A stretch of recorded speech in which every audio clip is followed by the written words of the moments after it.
Granada, España, 15 de marzo de 2023.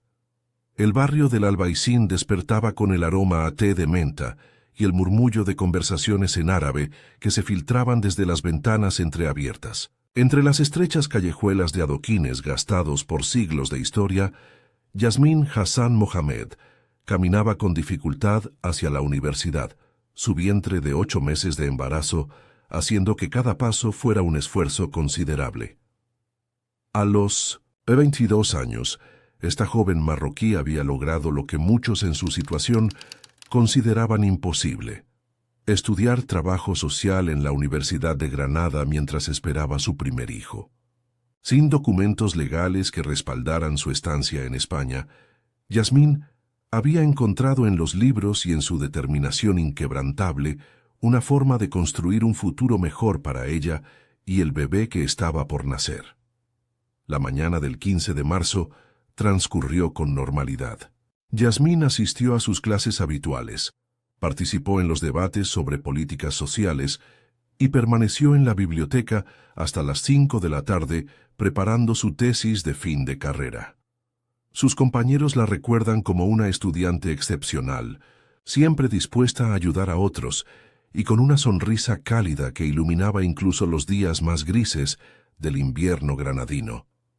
Tengo una buena noticia para ti que sigues casos de crímenes reales. Suscribirte a este canal y reaccionar con un me gusta hará que YouTube te recomiende videos cada vez más acertados para ti. Hazlo ahora y mira este video hasta el final. Omar Hassan, hermano mayor de Yasmín y único familiar que tenía en España, esperaba como cada noche que su hermana regresara a la pequeña habitación que compartían en un edificio destartalado del Albaicín. Los días previos, ella había mostrado signos evidentes de que el parto se acercaba. Contracciones leves, dolor de espalda y una inquietud que Omar atribuía a los nervios normales de una futura madre primeriza. Cuando el reloj marcó las 10 de la noche y Yasmín no había regresado, Omar comenzó a preocuparse. Su hermana era meticulosamente puntual, una característica que había desarrollado durante sus años de estudio. Intentó llamar a su teléfono móvil, pero cada llamada iba directamente al buzón de voz. Una sensación de alarma comenzó a crecer en su pecho mientras recorría las calles serpenteantes del barrio, preguntando a comerciantes y vecinos si habían visto a su hermana. La búsqueda improvisada de Omar reveló algo inquietante. Nadie había visto a Yasmín después de las 5:30 de la tarde, cuando Fátima, la dueña de un pequeño café cerca de la universidad, la había visto esperando el autobús. Según el testimonio de Fátima, Yasmín parecía nerviosa, consultando constantemente su teléfono, como si esperara algún mensaje importante. Durante los días siguientes, la ausencia de Yasmín se volvió cada vez más preocupante. Sus profesores notaron su falta en clases, algo completamente inusual en una estudiante que no había perdido ni una sola lección en todo el semestre. Sus compañeros de estudio comenzaron a hacer preguntas, pero Omar, desconfiado por naturaleza hacia las autoridades españolas, debido a su estatus migratorio irregular, tardó casi una semana en tomar la decisión de contactar a la policía. El 22 de marzo, finalmente reunió el valor para presentarse en la comisaría del centro de Granada. Con un español entrecortado por los nervios y el miedo, Omar explicó a los agentes de servicio que su hermana embarazada había desaparecido sin dejar rastro. La detective Carmen López Ruiz, veterana de la Unidad de Personas Desaparecidas con 15 años de experiencia, tomó el caso y comenzó inmediatamente las investigaciones preliminares. Lo que la detective López descubrió en esas primeras horas de investigación la inquietó profundamente. La habitación de Yasmín estaba exactamente como ella la había dejado.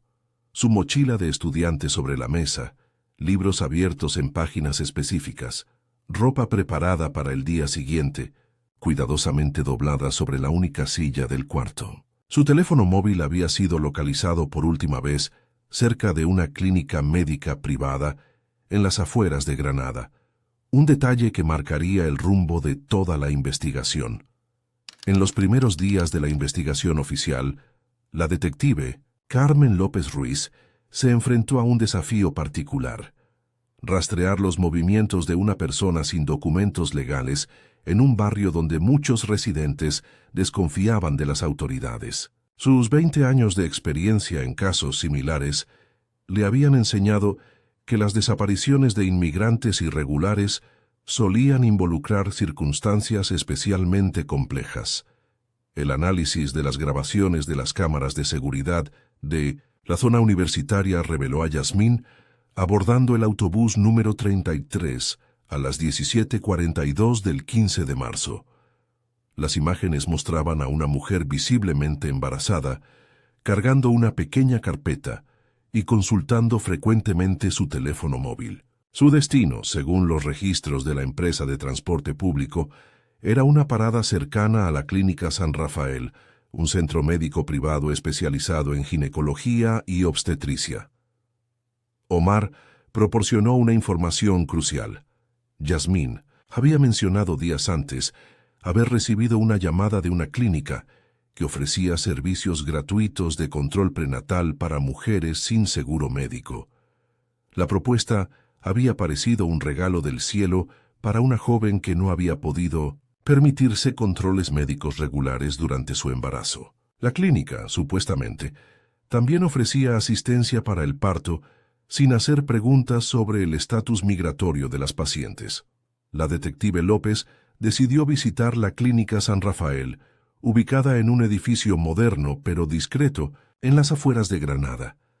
El doctor Ricardo Mendoza Vargas, director del centro, recibió a la investigadora con aparente cooperación, pero su lenguaje corporal sugería nerviosismo. Mendoza, un hombre de 55 años con 30 años de experiencia en obstetricia, negó haber visto a Yasmín Hassan, aunque admitió que la clínica ocasionalmente ofrecía servicios gratuitos a mujeres en situaciones vulnerables. Los registros médicos de la clínica, sin embargo, no mostraban ninguna cita programada para Yasmín Hassan ni bajo ninguna variación de su nombre. Tampoco había registros de llamadas salientes desde la clínica hacia el número de teléfono de la joven desaparecida. Estas discrepancias comenzaron a levantar sospechas en la mente experimentada de la detective López. Mientras tanto, la investigación reveló otro elemento intrigante. Varios vecinos del Albaicín reportaron haber visto a Yasmín en conversaciones telefónicas que parecían importantes durante los días previos a su desaparición. Una vecina, que prefirió mantener el anonimato, mencionó haber escuchado a Yasmín hablando en árabe sobre una oportunidad importante relacionada con su embarazo. Un análisis más profundo de los registros telefónicos reveló que Yasmín había recibido 3 llamadas de un número no registrado en los 2 días anteriores a su desaparición. Las llamadas, cada una de duración considerable, provenían de un teléfono prepago que había sido activado apenas una semana antes y no tenía actividad posterior al 15 de marzo. La investigación se complicó cuando los agentes descubrieron que el autobús número 33, después de la parada cerca de la Clínica San Rafael, continuaba su ruta hacia una zona industrial en las afueras de Granada. Las cámaras de seguridad del transporte público no tenían cobertura en el interior del vehículo, por lo que era imposible determinar con certeza dónde había descendido Yasmín. En este punto de la investigación, la detective López tomó una decisión que sería crucial: ampliar la búsqueda más allá de la desaparición simple y comenzar a investigar posibles delitos relacionados. La ausencia de una mujer embarazada a término, combinada con las discrepancias en los testimonios médicos y las llamadas misteriosas, sugerían que estaban enfrentando algo más complejo que una desaparición voluntaria. El equipo forense comenzó un análisis exhaustivo del teléfono móvil de Yasmín, recuperado 3 días después en un contenedor de basura cerca de la clínica. El dispositivo había sido dañado intencionalmente, pero los técnicos lograron recuperar datos parciales que revelarían información crucial sobre las últimas horas de la joven estudiante. Mientras la investigación oficial avanzaba, otro elemento estaba a punto de emerger desde una dirección completamente inesperada, un descubrimiento que cambiaría el curso de todo el caso y revelaría una verdad que nadie había anticipado. A 500 metros de la Clínica San Rafael, en 1911, una zona residencial de clase media, Dolores Castro Ramos experimentaba lo que describía a sus amigas como el milagro más grande de su vida. Después de 15 años de matrimonio y múltiples tratamientos de fertilidad fallidos, esta mujer de 48 años había dado a luz a un bebé perfectamente sano el 16 de marzo de 2023, apenas un día después de la desaparición de Yasmín Hassan. La historia de Dolores era bien conocida en el barrio. Durante década y media, ella y su esposo habían gastado todos sus ahorros en tratamientos de fertilidad, viajes a clínicas especializadas en otros países y consultas con los mejores especialistas de España. Sus vecinos habían sido testigos de su dolor después de cada fracaso, de las lágrimas silenciosas en el supermercado cuando veía a otras madres con sus hijos, de la habitación infantil que había preparado y desarmado innumerables veces. Por eso, cuando Dolores anunció su embarazo a los 7 meses de gestación, alegando que no había notado los síntomas hasta muy avanzado el proceso, sus vecinas lo atribuyeron a un milagro tardío de la medicina reproductiva. Su explicación sobre un último tratamiento de fertilización in vitro que finalmente había funcionado fue recibida con alegría y celebración por parte de toda la comunidad. El bebé, un niño sano de piel ligeramente morena y rasgos que Dolores explicaba como herencia de antepasados andaluces, se convirtió rápidamente en el centro de atención del barrio. Las mujeres mayores visitaban constantemente la casa, llevando ropa para el recién nacido y ofreciendo consejos sobre el cuidado infantil. Dolores parecía una madre natural, atendiendo al bebé con una dedicación que rayaba en la obsesión. Sin embargo, Dr. Pablo Santoro, genetista del Hospital Universitario San Cecilio, estaba a punto de hacer un descubrimiento que cambiaría toda esta historia. Como parte de un estudio rutinario sobre diversidad genética en recién nacidos de Granada, el Dr. Santoro había solicitado muestras de ADN de varios bebés nacidos en clínicas privadas durante marzo de 2023. La muestra del hijo de Dolores Castro había llegado a su laboratorio como parte de este estudio de rutina. El análisis genético reveló algo extraordinario. El bebé portaba una mutación específica del cromosoma y que era característica exclusiva de ciertas tribus bereberes del norte de Marruecos. Esta variación genética, extremadamente rara en la población española, había sido documentada por el propio Dr. Santoro en estudios anteriores sobre migración de poblaciones norteafricanas. Inicialmente, Santoro consideró el hallazgo como un dato científico interesante para su investigación. Sin embargo, cuando intentó contactar a Dolores Castro para obtener información adicional sobre la herencia genética familiar, sus respuestas fueron evasivas y contradictorias. La mujer afirmaba no tener conocimiento de antepasados marroquíes ni bereberes y parecía incómoda con las preguntas del genetista. Fue entonces cuando el doctor Santoro, por casualidad, leyó un artículo en el periódico local sobre la desaparición de Yasmín Hassan Mohamed. La descripción de la joven marroquí embarazada y las fechas de su desaparición coincidían de manera inquietante con el nacimiento del bebé de Dolores Castro. Una sospecha terrible comenzó a formarse en la mente del científico. Utilizando bases de datos genéticas de su laboratorio, Santoro decidió comparar el ADN del bebé con muestras de poblaciones marroquíes que tenía archivadas. Los resultados confirmaron sus peores temores. El perfil genético del niño era consistente con descendencia directa de poblaciones del norte de Marruecos, específicamente de la región de origen que Yasmín había mencionado en registros universitarios. El LIS, Dr. Santoro, se encontraba en una posición delicada. Sus sospechas se basaban en análisis científicos, pero las implicaciones legales y éticas de su descubrimiento requerían una acción cuidadosa. Después de consultar con colegas y especialistas en bioética, tomó la decisión de contactar a las autoridades con su hallazgo, sabiendo que esto podría cambiar la vida de todas las personas involucradas.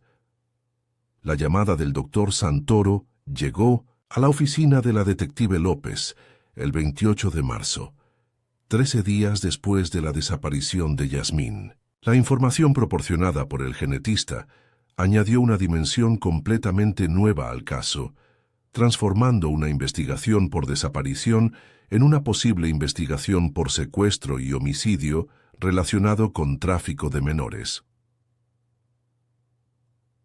La detective López inmediatamente solicitó una orden judicial para obtener muestras de ADN, tanto del bebé como de Omar Hassan, hermano de Yasmín. El procedimiento se realizó con extrema discreción, ya que las autoridades eran conscientes de que estaban navegando en aguas legales y éticas muy delicadas. La investigación forense se intensificó dramáticamente cuando la detective Carmen López obtuvo los resultados de la comparación de ADN. Las pruebas genéticas confirmaron de manera irrefutable que el bebé en posesión de Dolores Castro era sobrino de Omar Hassan, lo que significaba que era hijo de la desaparecida Yasmín. Hassan Mohamed. Esta revelación transformó inmediatamente el caso de una desaparición a una investigación por homicidio y tráfico de menores. La detective López coordinó con la Fiscalía Provincial para obtener órdenes de búsqueda, tanto para la residencia de Dolores Castro como para la Clínica San Rafael del doctor Ricardo Mendoza Vargas. El registro domiciliario en casa de Dolores reveló evidencias perturbadoras.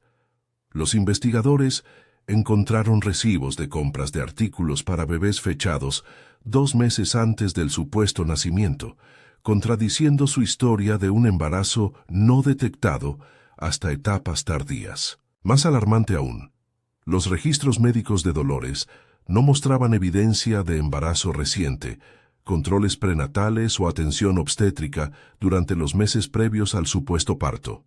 Un análisis exhaustivo de sus registros financieros reveló una transferencia de 50.000 euros a una cuenta asociada con la Clínica San Rafael, realizada exactamente una semana antes de la desaparición de Yasmín. La transacción había sido categorizada como tratamiento médico especializado, pero no correspondía con ningún servicio médico legítimo ofrecido por la clínica. Mientras tanto, el registro de la Clínica San Rafael proporcionó evidencias aún más incriminatorias.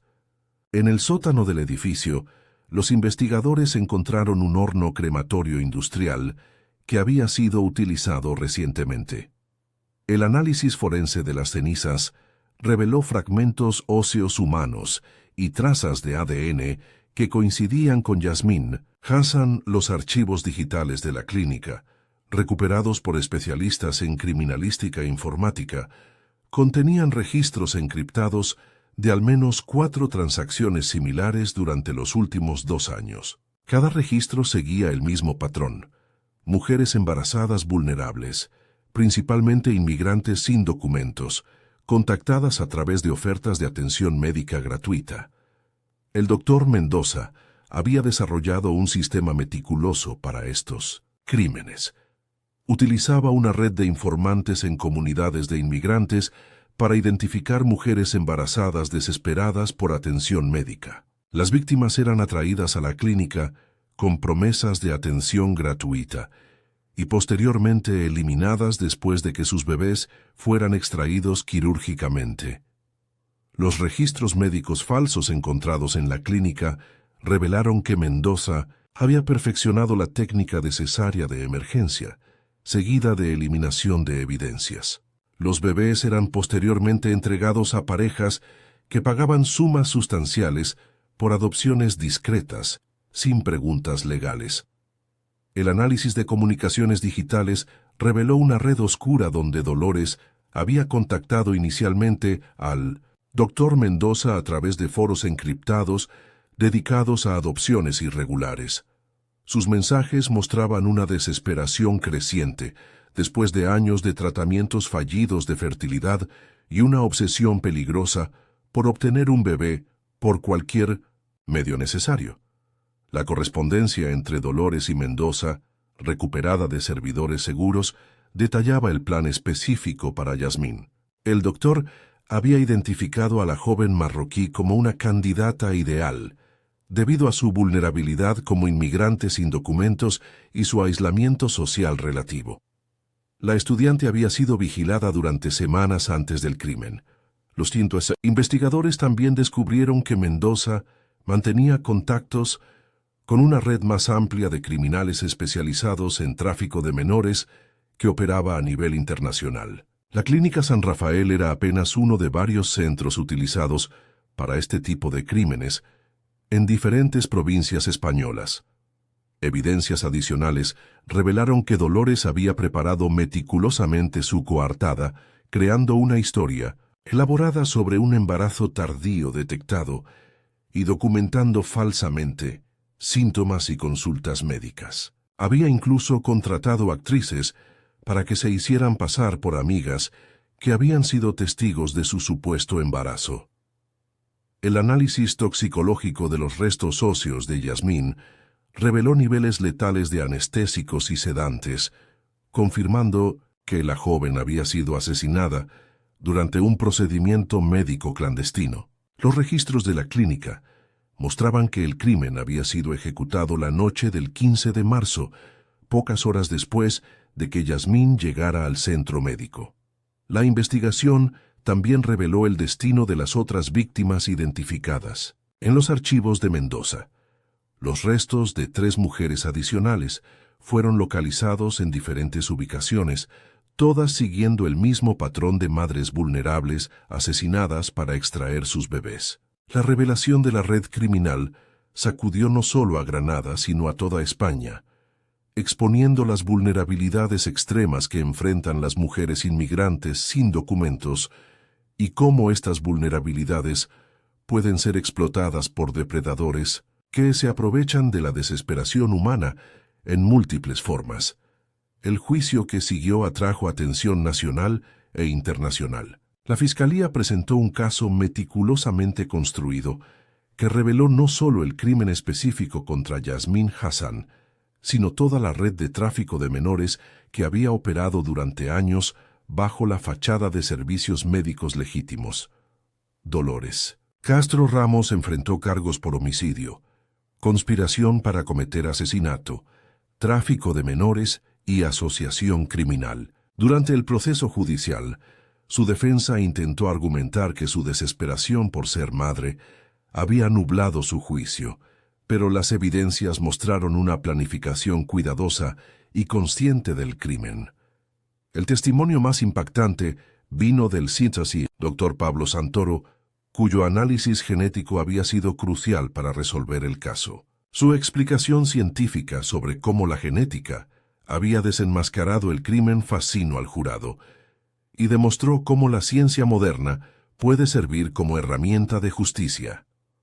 Omar Hassan testificó sobre su hermana, describiendo los sueños de Yasmín de convertirse en trabajadora social para ayudar a otras mujeres inmigrantes. Sus palabras pintaron el retrato de una joven brillante, cuya vida fue cegada justo cuando estaba a punto de alcanzar sus objetivos más importantes.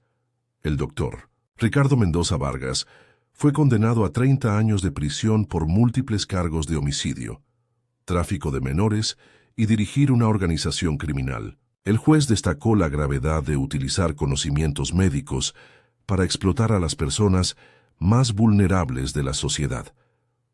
Dolores Castro recibió una sentencia de cadena perpetua por homicidio agravado y tráfico de menores. Durante la lectura de la sentencia, permaneció impasible, mostrando la misma frialdad que había demostrado durante todo el proceso. El bebé, cuyo ADN había revelado toda la verdad, fue entregado a Omar Hassan, quien se convirtió en su tutor legal. El joven, ahora conocido como Amir Hassan en honor a su madre, crece rodeado del amor de su tío, y la memoria de una madre que luchó hasta el final por darle una vida mejor. El caso transformó las políticas de atención médica para inmigrantes en España, estableciendo protocolos más estrictos para clínicas privadas y mejorando los recursos disponibles para mujeres embarazadas sin documentos. También llevó a cambios en los procedimientos de adopción para prevenir futuros crímenes similares. La historia de Yasmine Hassan se convirtió en un símbolo de las injusticias que enfrentan los más vulnerables, pero también de cómo la ciencia y la persistencia pueden revelar la verdad incluso en los casos más complejos. Su memoria vive no solo en su hijo, sino en las vidas de otras mujeres que ahora reciben mejor protección gracias a los cambios legales inspirados por su tragedia. En las callejuelas del Albaicín, donde Yasmine solía caminar con sus libros y sus sueños, una pequeña placa conmemorativa recuerda su vida y su determinación.